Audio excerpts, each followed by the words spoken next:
Hi there, everybody. I'm Melissa Arrighi, the Plymouth Manager, and welcome to Truth Be Told. This is the fourth episode or so of this new show that we're trying to get communication out to the public. I have a couple of special guests today. Paul McAuliffe is our Director of Inspectional Services. Many of you will recognize Paul. He's been with the town for a long time now. And Colleen Tavekelian works with us in Inspectional Services. She is one of our inspectors, and she does a lot more than that. And we're going to talk to what they do on a day-to-day basis in Plymouth and what their experiences are here in our town versus in other communities that they have worked in or other jobs they've had. So welcome to you both. Paul, I'm so excited to have you here. Neither one of you are people like last week's show that are easy to get on camera. So I know that you're not particularly used to this, so I'm really glad that you could be with me today. Paul, I'm going to start with you. Tell me a little bit about your background and what's different about here in Plymouth in your role. Well, I've worked in a couple other towns as a building inspector. I was in the town of Hull for 10 years, and I was in Hanover for a couple of years. And prior to that, I worked on construction projects as a project manager or a job super or actually a carpenter.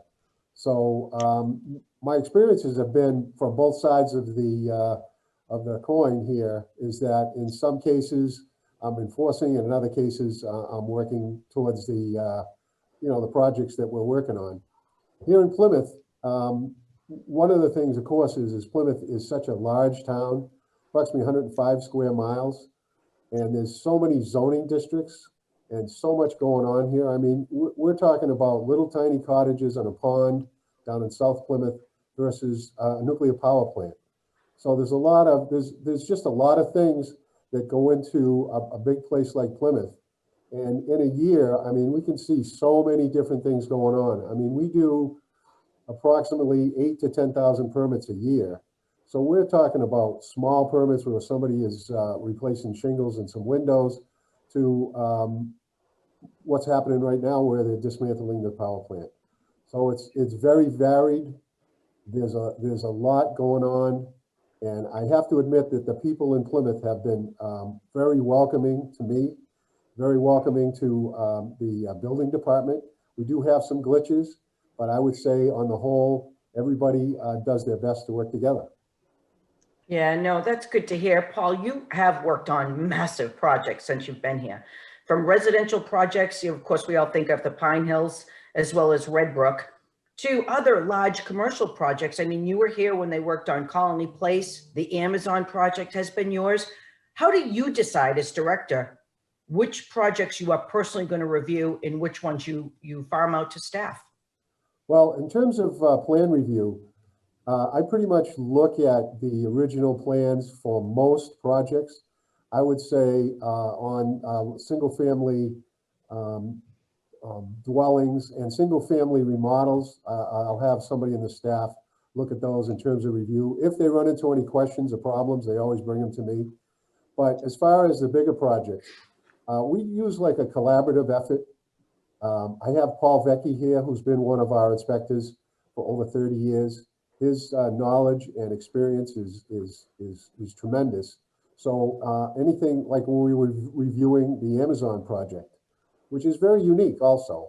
But when we were reviewing Amazon, Paul and my other two inspectors, Steve Masiello and Jim Campbell, we all kind of used a collaborative effort where we were meeting and discussed certain aspects of the project. But what's unique about Amazon is that about approximately a third of it is in Plymouth. The rest of it's in Kingston. So we had the opportunity to also meet with Jason Silva, who is the building commissioner in Kingston, who also used to work here as one of our inspectors. So it was a real collaborative effort on Amazon, for instance. Whereas when we're looking at some of these other bigger buildings, I try to go through and do plan review. And one of the important things is zoning. And that's when I meet with Colleen and we go over zoning projects like Amazon to make sure that it's meeting all the zoning requirements, like some of the new buildings in the industrial park. So it's kind of fluid, but I generally look at every project before it goes out the door. So that's how you collaborate and work closely with your immediate staff on zoning, probably the wiring inspector and your other inspectors, but what about other departments? When it comes to the building department in Plymouth, what are the other departments or divisions that you have to be the most in tune with as you're reviewing plans or trying to bring a project to its fruition? Well, one of the first groups that we work with is generally engineering for a couple of reasons. They generally go over parking lot requirements, driveway requirements, utilities, but they're also the people that make decisions in terms of addresses. I can't stress enough how important getting the correct address is. First of all, because we have a system, Munis, that is unforgiving. We put the wrong address in, it lives forever and haunts us. But also, engineering is making these decisions concerning how to address certain parcels, and that's a very important part. A department that we work with every day is the planning department. Lee Hartman and Robin, we work with them very closely in terms of zoning, because we can't get a project off the ground without having the input from planning and the planning board. Another group that we work with very closely, and we have a meeting tonight we have to go to, is the Zoning Board of Appeals, because the special permits that the Zoning Board of Appeals puts out, they do the permit. We're the ones that make sure that the permit is done correctly. So we work with Zoning Board of Appeals, we work with planning. Of course, we also work with the assessor's office. One of the things we look to them for is the historical records. They're the ones that, we'll go in and look at their records and it'll say, well, this is a two-family according to their records. And we go back and look at our records and it's like, well, sometime in 1985, they morphed into a two-family, but our records only show a one-family. So it's important for us to work with assessors. Of course, the tax collector's office, we check to make sure any large project or any new houses have paid up their taxes. So it's an effort that we work with a lot of different departments. I will say that when we had the reception out front, that I had said on one of these shows that the treasurer collectors and assessing get predominantly the most of the crowd in the clerk's office. I can't believe I left out building, because when we initially closed, so many of the people that came up to the door were heading up to the building department with their packages and with their plans. But before we move on, Paul McAuliffe, you are going to get into so much trouble on this show if you don't mention that one of the departments you work closely with is your buddy, Chief Bradley. So I suggest you bring up fire in this whole department you collaborate with, or Ed is going to be watching this and is going to poke you about it. Fire department, where are they? Are they located, where are they, down on Sandwich Street now? Yes, I'm sorry, I did fail to mention the fire department. The fire department reviews our plans. We have an inspector who virtually works out of this office as well as the fire department. We review all the plans together. I'm sorry I left them out on plan review also. They do their job so seamlessly, that's why I left them out. Well, but that's it. No, I know you two work together. Both of the departments work together really well. I will tell you, it's funny that you bring up addresses, because I remember when we were first looking to build the new town hall, I think we wanted like 1 court square or something, or 1 town square, something glamorous like that, that would really, sort of define it. And that is not easy to do. I've had residents request, I'd like a street named after my dad or something. It's really not that easy because of this, because of not only just our system, but because of all the records that are linked to it. Right. Well, remember 911 is also very important. Speaking of the fire department, so they have to have if you send somebody to 1 court square and they're not exactly sure how that happened, they're going to go to the wrong spot. And I know Chief Bradley would like me to mention one thing, and that is he really does not like to see numbers in addresses, because if you have like an address that says 5 Town Street is the street, and then is it 5 towns where they're going to, or 25 towns? So addresses are very important. You mean something like 7 11th Avenue or 12th Avenue? Because I know that happens in cities all the time. Right, but here we've had issues where they have been numbers in an address, and it just adds to the confusion. Is it 11 5 Town Square, or is it 5 Town Square, 5 Town Square? So right. We want to get there pretty quick. Well, that's a good message for everybody, I guess. Sure, and I will mention one thing too. The fire department really works hard with us in terms of fire prevention. And that's one of the things that we really work on, because we're trying to prevent fires with the construction that we work with the building code. And I know the chief and his whole department likes the fact that a lot of these new buildings, if there is a fire, they can feel confident that the fire will be contained maybe where it is, and that it won't be raging throughout a building. Well, I know that we've had so many building codes, the Massachusetts building code, that changes every year, Paul, or every couple years? Every 3 years. Every 3 years. Wow, that's a lot to keep up on. Colleen, I want to jump to you. I want you to tell us a little bit about what your role is in the building department. And I know that I deal with you quite a bit when it comes to complaints or inquiries from the public or something to do with one of our bylaws. Can you tell us a little bit about your experiences? My experience, I handle most of the zoning applications that come in. So we have different commercial industrial zoning, residential zoning, sign zoning, and I'm missing one. I forgot the other one, but anyway. So I go out and do site visits on every zoning application to make sure they're conforming to the bylaw and the sizes or the setbacks are within the bylaw. And as far as enforcing or explaining the bylaw. So you have to explain that to both residents while you're out in the field, and then people that come in with their inquiries that actually come in with the plans. Yeah, or call just to ask questions regarding any of the bylaws.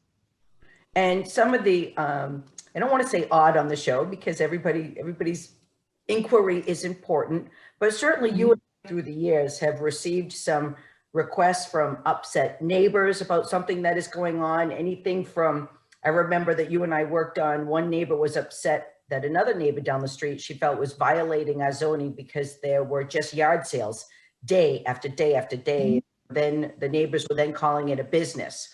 Or one of the things I reach out to you a lot is during political times, during elections, when people will have political signs in their lawn. And I think a third one that we've worked on is when people complain that they're in a beautiful residential neighborhood and their next door neighbor has a commercial business. Tell me a little bit about how you balance that or handle those. Well, we usually try to go out to every complaint, and we do try to talk to the property owners. Sometimes they're not the people are renting, not properties owners. So we have to reach out to the property owner versus the renter. And we talk to them. We try to send letters if they won't call back or are at the home. And we talk to them regarding what the bylaw is, try to give them ideas of how they can conform to the bylaw and work with them to try to fix whatever the issue may be. But at the end of the day, how much compliance can you really force a renter or the property owner to do? I know that you have the ability to fine. We have the ability to bring homeowners and property owners into court. But realistically, what has your experience been with what we can do to force people to comply? Well, unfortunately, we cannot move debris from a house. We cannot remove an emergency vehicle from a property. So it's just a matter of hoping that they will conform to the bylaw by the violation notices and the fines. We have gone to the magistrate many times to talk to them, and the magistrates will enforce them paying the fines and advise them to remove whatever, if it's a debris or an unregistered vehicle or whatever it may possibly be at that point.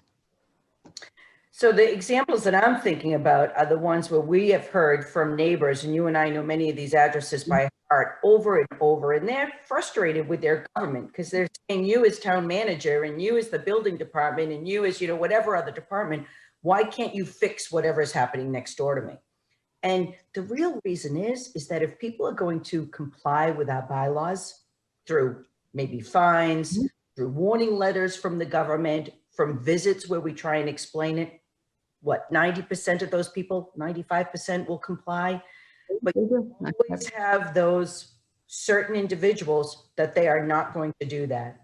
And when it comes to going, you mentioned in front of the court magistrate, is the court magistrate going to hear things or going to hear cases about a political sign and then force the person to take it down? Or give me examples of things that linger because we can't really enforce them.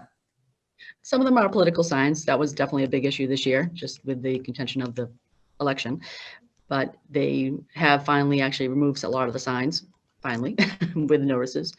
And as far as the unregistered vehicles and people we just do the best we can as far as sending violations and fines. And some of the people who have the fines are actually not the property owners that are living there. So we have to find the property owner, which a lot of times happens to be a bank. And so we're going after the bank.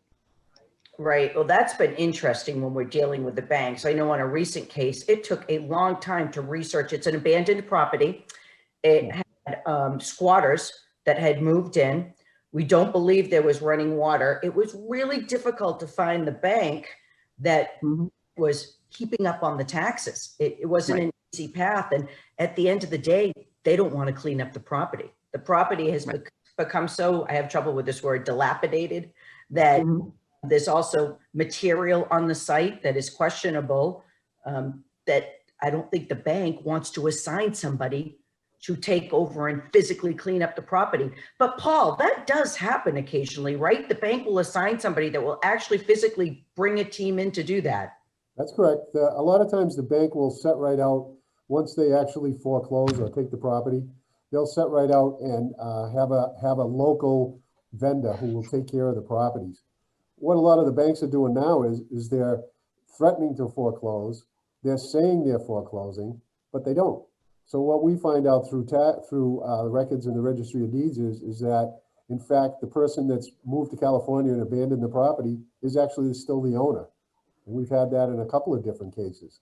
So that makes it that much more difficult for us to get any kind of enforcement, because sometimes we're the one telling them that they still own the property. Right, right. Interesting. Well, the one thing we didn't talk about that we all receive for complaints is noise nuisances. People starting to work at a site earlier in the morning, potentially working on Sundays. And we all know we're available, of course, on the weekends, but we're not physically at town hall. So that does seem to be an opportunity that different businesses take advantage of. And that is when they are doing work on their property. And we also have properties where people are doing work and they haven't pulled any permits. And that happens in our more isolated areas of town. I think we've seen it in Saquesh, some areas in South Plymouth. So Paul, who handles the noise complaints and what can we realistically do about it? Well, Colleen handles quite a few of them because she's our zoning enforcement person. She knows that. And the other thing is that, we'll get the complaint on a Saturday or a Sunday. We right now have one pesky person who is doing work in a residential neighborhood.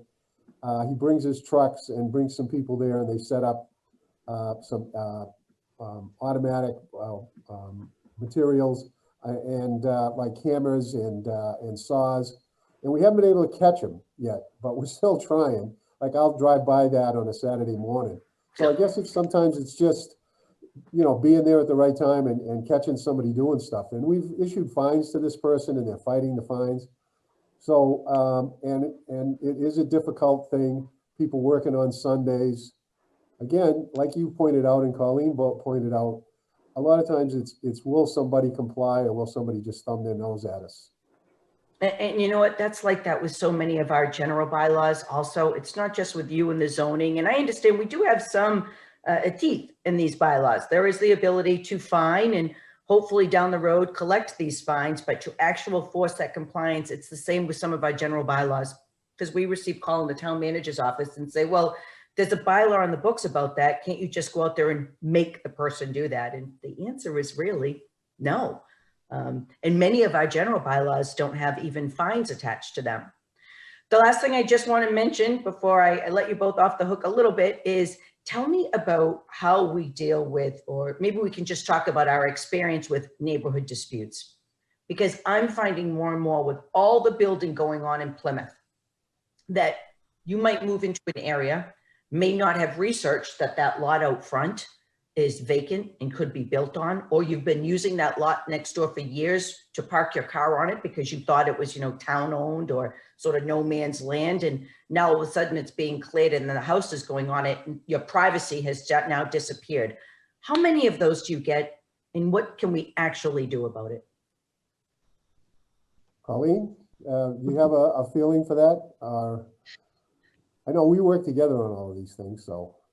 Yeah, I mean, we try to talk to the property owner to explain the bylaw again and to let them know what their rights are or what the other person's rights are. I mean, if someone owns their property, they're allowed to clear the land. They are allowed to build a house if it's already had a house on it or if it conforms to the current zoning bylaw. Yeah, we see And that's happening a lot, like you just said, Melissa. There's a lot of land in Plymouth, but a lot of say, the real good lots are already built on. So people now are putting in houses on lots that maybe were less desirable, or that somebody owned for years and the family has inherited it and they're finally selling it. So it is a shock to a lot of people to suddenly see equipment there cutting down trees, putting in a foundation, building a house, damaging what they consider their view.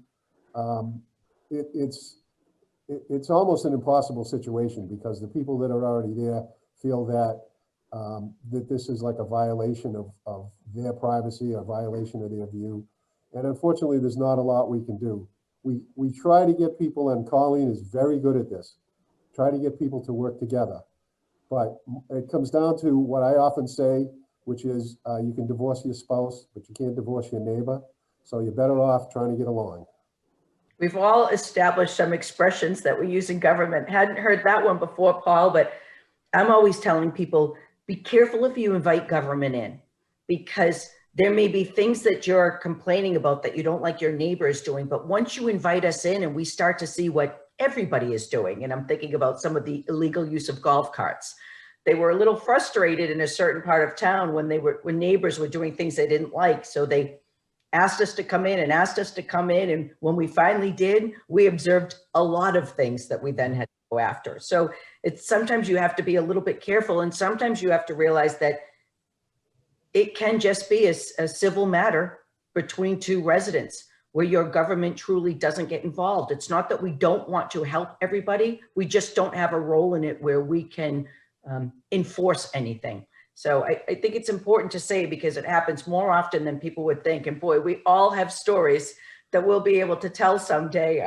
maybe in social gatherings and not, to work people. So that ends it for the main part of the show. And thank you so much for joining me. The end of every show, I like to spotlight a rumor, because I know that both of you and every other town employee is dealing with either social media, something that comes out on social media that isn't necessarily true, it doesn't have the right information, or something that just comes out through an email that you wonder how the person got this information, or you hear something at the local donut shop from the resident you run into all the time. I have a group that I see, I used to see more often pre-COVID, but I see they'd write things down on a little napkin that they would hear throughout the week and then have a list for me when I went in there. So I thought that on this show every week I would kind of spotlight or highlight something that is out there and people wondering if it's true or not, because I want this show to get the right information out to the public. So that gossip that is out there this week is that, Paul, you, my dear, are retiring from the town of Plymouth. So I want people to hear it directly from you. Is that true or is that not true? Yes, it is true. Middle of April, I am retiring from full-time work in the town of Plymouth. It's time, and I've really enjoyed my time here in Plymouth, and I'm grateful that the town hired me, and I'm grateful for all the work and all of the cooperation and all of the people that I've met. And Paul, after how many years with Plymouth? I've 13 years. I mean, that went by quick because I came in not too much before you. So I think that's pretty fantastic. And boy, have the years gone by really quickly. Well, congratulations. I'll miss you, and I enjoyed working with you, and I'm glad you were able to talk about it here. We're going to need some help in that department. I can see Colleen's face now going, boy, I can imagine how it's going to be during the transition. And Paul, I hope that y'all help us maybe a little bit get over that bump, especially the larger projects that are still happening in town. Yep, I plan on helping out as much as I can during the transition until you hire somebody. And then if they want some help from me, I'll be more than happy to help them out. But it's time for me to move on to do some other things. I think it's great. Well, again, congratulations. Thank you both for being on Truth Be Told today. It went by really quick. I promised you that it would. And all the best. And to everybody watching the show, we'll see you next week. Thanks. Thank you. Thank you.